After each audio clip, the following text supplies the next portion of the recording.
Hammaga assalomu alaykum. Bugun sizlar bilan 12-chi darsimiz va bugun o'tadigan mavzuyimiz mass_sqrt metodi bo'ladi. Mass_sqrt nima qiladi? Berilgan sonning kvadrat ildizini qaytaradi.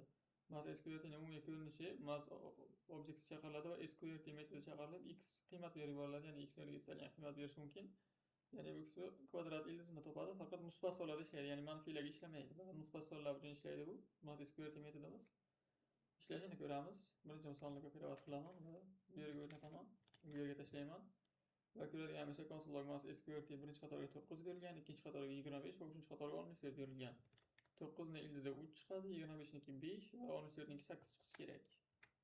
Terminalni ochib ishga tushirib olaman. Node numbers.js. Mana 3 5 8. Matematik qoidalarga ko'ra bularni o'sha kvadratlarini, ildizlarini hisoblab berdi, kvadrat ildizlarini. Bu birinchi misol edi. Endi ikkinchi misolga o'tamiz. Ikkinchi misol 0 yoki 1 beradigan bo'lsak qiymat sifatida. O'sha sonlarni o'zini qaytaradi. 0 yoki 1 beradigan bo'lsak o'sha sonni o'zini qaytaradi. Mana. Keyingi misolga o'tamiz. Manfiy sonlarga ishlatib ko'ramiz bu narsani. Console log mass_sqrt -9. Bu -9 berilgan, ya'ni manfiy sonlarni haqiqiy ildizi bo'lmaydi. Shuning uchun ham not numberni qaytaryapti. Ya'ni mass_sqrt metodimiz bizga faqat musbat sonlarga ishlasdi, manfiylarga emas. Beradigan bo'lsak nam qaytaradi. Va endi keyingi misol stringdagi sonni beradigan bo'lsak.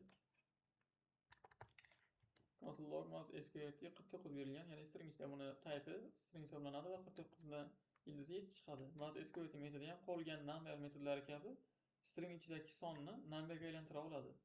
Shuning uchun ham to'g'ri ishlaydi. Va oxirgisi noto'g'ri qiymat beradigan bo'lsak butunlay.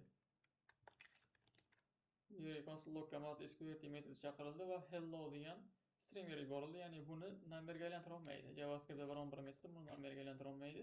Shuning uchun ham not number patologiyaga qaytariladi. Bugungi darsimiz shundan iborat edi. Hammaga rahmat.